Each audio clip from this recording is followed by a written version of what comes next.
Hi everybody, it's your girl Brandy back with another video. If you are new to my channel, welcome, come on in. I do a lot of different things, just pretty much recaps, story times, just whatever is on my mind for that day. So by the title of this video, you can obviously see this is for my psych and my other really psych majors, but anybody who's interested in the mental health field, you're more than welcome to come on. Before you major in psychology, watch these videos because this is 4 things that I wish that I pretty much knew before I decided to go into this field. So without further ado, come on in. All right, so if you see me looking down at my laptop, I just have a bunch of notes. So I just want to make sure that I get everything that I'm supposed to get. Okay, so 4 things that I wish I knew my psychology majors. All right, so the first things first, and this is really more so in general. This could be applied for anyone, but know what area of mental health that you want to be in or psychology that you want to be in. So people often use the term psychology and mental health interchangeably, and they're not necessarily the same thing. They definitely overlap in instances, but mental health, I feel like, is a much more broad term, and where psychology is kind of like specific. Like obviously psychology has its different specializations, but psychology is a very specific type of science. Okay, so to add on to that, when people think of psychology, they usually jump to like psychologists, the doctorate level.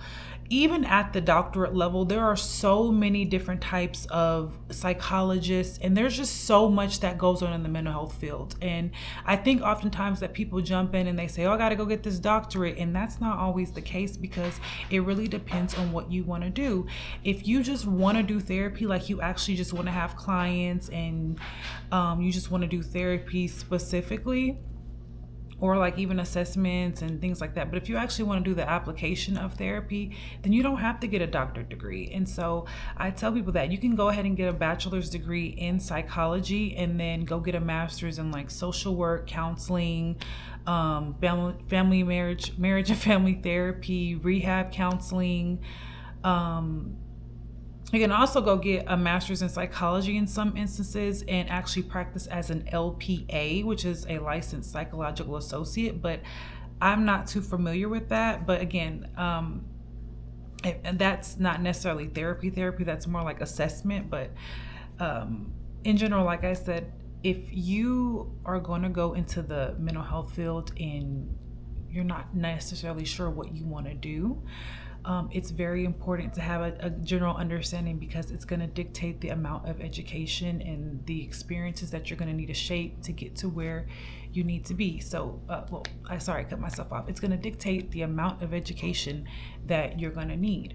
So if you want to do research, or you want to, do therapy, you want to teach, then I would, suggest going to the doctorate level. But if you're not wanting to specifically do that, you might want to just do therapy, then you can go and stay at the master's level. The other thing that I do want to say about that is, now that I'm really getting into psychology, because let me just kind of give you guys a background too. So I have a bachelor's degree in criminal justice. I have a master's degree in clinical mental health counseling, and I pursued the licensure process for a year. However, I decided that I wasn't sure if I wanted to actually do it. And so currently I work remotely as a crisis counselor, and I'm getting a second master's degree in experimental psychology, which I'm pretty much halfway done. Woot woot.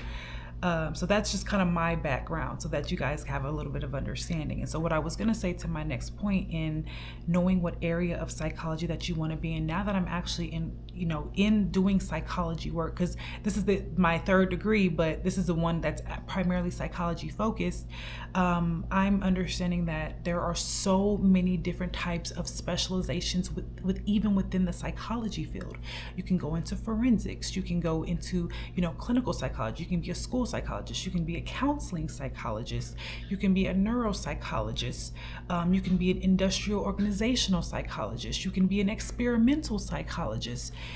There's even marketing psychology, which they study trends and like brands and the psychology behind advertisement and buying like items and consumership. So there are so many different fields. So it's really important to understand, what do you want out of the psychology field? Do you want to be a researcher? Do you want to teach?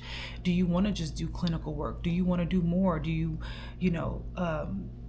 what do you want to do? So ask those questions, and then from there, it's important to make that distinction within the field. So the second thing that I want to get into is a sad, unfortunate, because bachelor's degrees take so long, and oh my God, they're a lot of work. But unfortunately, bachelor's degrees are not enough in this field if you actually want to make decent money. At the bachelor's level, if you do get a bachelor's degree in psychology, more often than not, to actually make decent money, you're going to have to go either the master's route or the doctoral route. And it's because when you get a bachelor's degree in psychology, again, it's very broad. You have good skills, don't get me wrong, that critical thinking, you have the general basics understanding of psychology. However, it's kind of hard to place that in like a setting where I guess you can make money, because honestly, the only jobs that I see people get when they have a bachelor's degree in psych are case management jobs. There's a lot of, I work in crisis counseling, and there's like a tier where you have a bachelor's or master's, you get paid differently.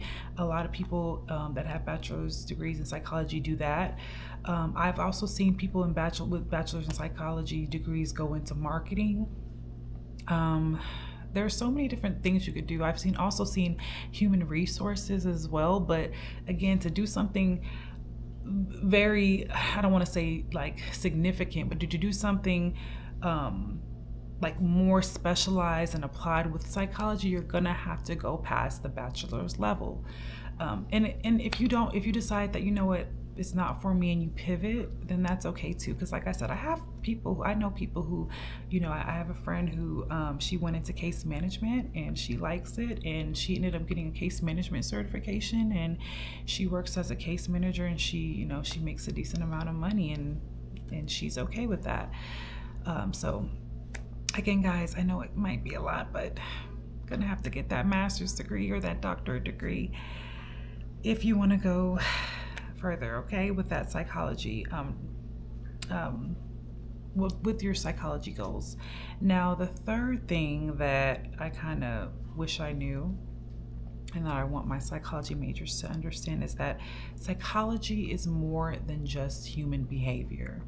So I don't know about you, like I said, I was a criminal justice major, so I took a couple of psychology classes, and I was just, okay, whatever, just learning about different theories and how humans work and stuff like that. I'm sure that psychology majors kind of go into more detail, but even for the ones that didn't get a lot of that in their degree, or even people who decide that, like me, who started off as a different degree, and didn't get a lot of that psychology, like basic foundation, and maybe are pursuing a master's or a doctorate, you have to understand that it's not just, okay, we're just studying the human behavior. It's statistics, it's experimental design, it's research. It's just so much more than that. And guys, if you're not good at math or, stats and understanding and interpreting research and scholarly articles and things of those nature, research activities, please get yourself familiar with them, because you're going to be doing it a lot.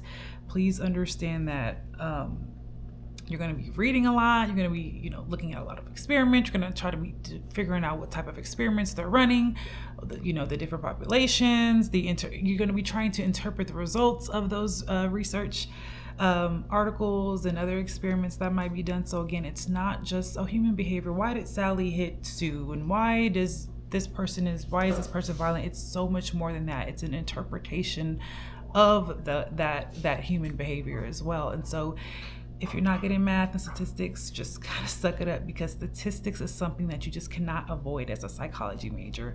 I tried to avoid it for a very long time because I was just never good at math or anything related to that. I personally took one college level course in algebra barely passed it, and then I was like, I'm not doing nothing like that again. And then when I did my first clinical mental health counseling master's, we had a different balance sheet, and on the first balance sheet there was a statistics class. I bombed that one, and luckily I didn't have to take it again, and the balance sheet changed. But I took a statistics class in this program that I'm in, my experimental psychology program, and I barely passed. I ended up getting a B, thank goodness, but I got a B. It was very, very hard, a lot of hard work, a lot of meetings with my professor, a lot of rereading, asking, what does this mean? What does this mean? Can you tell me what this means? And actually doing the legwork to get myself proficient enough. Because in the psychology field, if you do decide to go to the doctorate level with it, a lot of people are going to have to do a dissertation. Now, when you finish your research and your dissertation and all that, you don't necessarily have to go into research and, keep that a main thing, but understand that it's going to have to come up to where you do have to understand certain terms into statistics and experimental designs, and you're going to have to understand how to, collect data and interpret those results, right? So it's important, guys, psychology majors. It's not just human behavior and rats running around, guys. It's it's math and terms and ANOVA and SSPS and my head hurts just thinking about it. Okay. But again, to my psychology majors, before you major in psychology, I got one more thing that I want you to know. And they are going to preach this a lot. Guys, the psychology field is one of the most rewarding fields that I've ever been in. The fact that you're able to, try to understand people better, whether that's either, doing your research or even at the doctoral level, the things that you might doing if you have patients, doing assessments, therapy, because they do so many things. And again, that's why it's so important that you guys actually get that good foundation in psychology, because you can understand better about what each specialization is and how they operate to kind of form this huge umbrella that helps people. And so what I want to get into saying that is, as rewarding as this field is, it can be very stressful. And so self-care is very important. You're going to hear this a lot. What I wish you guys would know is how important self-care is in this field. You can, but it's going to be very hard. But I found that out when I burnt out while I was a counselor and I had to take a break, that I cannot be as proficient as I am and helpful as I am to someone, or empowering as I am to someone, because we don't help people. That kind of makes it seem like you're, want to be here, you don't want to be here. I was not able to proficiently empower people until I actually took care of myself, until I actually made sure that I was losing weight, maintaining my weight, eating healthy, making sure that I'm, hanging out with friends. I'm doing things I love. I'm pretty much a recluse now. I work remotely, and then I just chill out with my dog and, watch YouTube and hang out with you guys. But that self-care is just so important. Even if you're not talking to somebody, even just 15 minutes walking outside, getting some fresh air, taking a shower, taking care of yourself. You really have to show up for yourself so that you can show up as good as you can. Because I'm not going to go too much into this video, but there was something that happened in my program now, and it was because I was just so overwhelmed with things. We'll get into it, but those are the 4 things that I want my psychology majors to know. Again, number 1, know what area of psychology that you want to be in. Do you want to be in psychology, or do you want to be in mental health? Because those are 2 different things. 2, a bachelor's degree is not enough. If you do want to be as successful as you can in this field, whether that's mental health or psychology, I would encourage everyone to go at least master's level or doctorate level. Though you can still be successful at the bachelor's level, it's just to actually do some type of, where you're getting licensed and you're recognized by a board, you do have to have more than a bachelor's degree. 3, psychology is more than just human behavior. It's statistics, research, and experimental design. Please start brushing up on those, experimental design words, those, y'all know what I mean. Well, I don't know if you know what I mean, but just start Googling psychology statistics terms, psychology research terms, psychology experiment terms. I'm sure you'll start getting familiarized with things. And then my last one is make sure that you are incorporating self-care into everything you do within this field. You'll hear it a million times from all of your professors, I'm sure, and your co-workers and colleagues whenever you get in the field, but it's so important that you're showing up for yourself so that you can show up the best way in this field. All right, well, those were my 4 tips, and I will see you in the next video. Bye.